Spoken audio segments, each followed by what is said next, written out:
Iran पर America Israel के हमले को 1 महीने पूरे हो चुके हैं। इस युद्ध की वजह से पूरे मिडिल ईस्ट सहित धीरे धीरे पूरी दुनिया पर प्रभाव पड़ रहा है।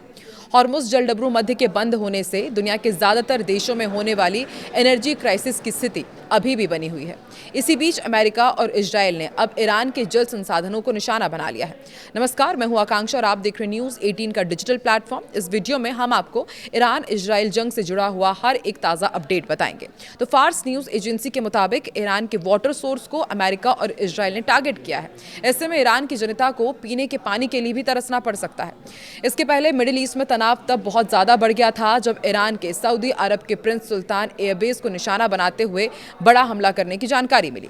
इस हमले में कम से कम 10 अमेरिकी सैनिकों के भी घायल होने की खबर है, जिनमें से 2 की हालत गंभीर बताई जा रही है। आपको याद ही होगा 28 फरवरी को ये जंग शुरू हुई थी, जिसमें ईरान ने अमेरिकी नौसेना के 2 अफसरों को हत्यारा बताते हुए अभी फिलहाल कार्रवाई करने की मांग की है। ईरान ने इन दोनों सैन्य अधिकारियों का नाम पता बताते हुए दोनों को मिनाब के स्कूल पर हुए हमले में हुई 175 मौतों का जिम्मेदार ठहराया है। वहीं अमेरिकी हमले में पीएमएफ का मुख्यालय भी तबाह हो गया है। यह हमला विशेष रूप से उन ठिकानों पर किया गया जहां ईरान समर्थित समूहों के लिए एडवांस मिलिट्री उपकरण तैयार होते हैं। हमले में एक रिमोट साइट को भी उड़ा दिया गया है, जहां ईरानी सेना का कमांड सेंटर होने का अंदेशा जताया गया है। वहीं एक और अपडेट ये है कि तेहरान टाइम्स की रिपोर्ट के मुताबिक ईरान के स्वास्थ्य मंत्रालय ने यह आंकड़ा साझा किए हैं कि अब तक ईरान में इस युद्ध के कारण 2076 लोगों की मौत हो चुकी है, जिनमें 216 बच्चे शामिल हैं और करीब जो घायल हैं वो 26,500 करीब हैं, उनमें 1,767 बच्चे शामिल हैं। वहीं यूएई ने ईरान की 530 अरब डॉलर की संपत्ति जब्त करते हुए ईरान के सभी रेजिडेंसी परमिट और गोल्डन वीज़ा रद्द कर दिए हैं। सूत्रों के हवाले से आई एक रिपोर्ट में यह भी दावा किया गया है कि हमले लगातार जारी हैं और इजरायली वायुसेना ने ईरान पर भीषण हमला किया और इस हमले में तेहरान स्थित एक मिसाइल साइट के क्रिटिकल ब्लॉक समेत एयरपोर्ट को तबाह कर दिया गया है।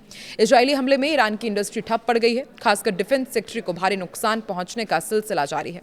इजरायल ने ईरान की दर्जनों हथियार बनाने वाली साइट्स पर हमला करते हुए बड़ी कामयाबी हासिल की है। ईरान में जंगी साजो सामान बनाने वाली 2 स्पेशल साइट्स को भी भारी नुकसान पहुंचाया गया है, जहां मिसाइल्स का संयोजन होता था और उपयोग के लिए महत्वपूर्ण उसके कलपुर्जे बनाए जाते थे। एक खुफिया इनपुट पर आईडीएफ ने तेहरान में ईरानी शासन के तमाम बुनियादी ढांचों पर रात भर सिलसिलेवार तरीके से हमले किए हैं। आईडीएफ ने एक सेंट्रल साइट पर हमला किया, जहां ईरान ने बैलिस्टिक मिसाइल में काम आने वाले उपकरण बनाए जाते थे, इसे भी निशाना बनाया गया है। वहीं लेबनान में भी मौजूद हिजबुल्लाह के आतंकवादियों ने इजराइल पर मिसाइल दागी है। इसके बाद इजराइल ने कई मिसाइलों को मार गिराया और दक्षिण लेबनान में भारी तबाही पहुंचाई है। हमले में कुछ पत्रकारों की भी मौत की खबर है। इजरायली हमले में मारे गए लेबनानी पत्रकारों का अंतिम संस्कार किया गया और अंतिम संस्कार जुलूस के दौरान सभी लोग शोक संतप्त नजर आए। ताबूत ले जाते समय अमेरिका विरोधी नारे लगते रहे। ईरान के ताबड़तोड़ हमलों के बाद इराक में एरबिल में तैनात अमेरिकी एयरफोर्स का पेट्रियट वायु रक्षा मिसाइल प्रणाली लॉन्चर भी क्षतिग्रस्त हो गया है। तो वहीं ईरानी दूतावास ने तेहरान को अमेरिकी फौजों को चेतावनी देते हुए कहा है कि ईरान को दबाने के लिए चाहे कितने भी अमेरिकी फौजी आ जाएं, वो यहाँ से जिंदा नहीं लौटेंगे। ईरानी मीडिया ने वेलकम टू हेल लिखकर अमेरिकी फौजों की आमद को चुनौती दी है। कतर के समाचार चैनल अल अरबी ने इजरायली हमले में तेहरान स्थित अपने ब्यूरो ऑफिस के ध्वस्त होने की खबर दी। कतर के समाचार चैनल अल अरबी ने रविवार को बताया कि एक इजरायली मिसाइल ने तेहरान स्थित उनके कार्यालय की इमारत को निशाना बनाया, जिस पर काफी नुकसान हुआ है। चैनल ने एक्स पर पोस्ट में कहा है कि राजधानी तेहरान में स्थित अल अरबी टीवी चैनल की इमारत को इजरायली मिसाइल ने निशाना बनाया है। व्यापक क्षति हुई है और लाइव प्रसारण निलंबित करना पड़ा।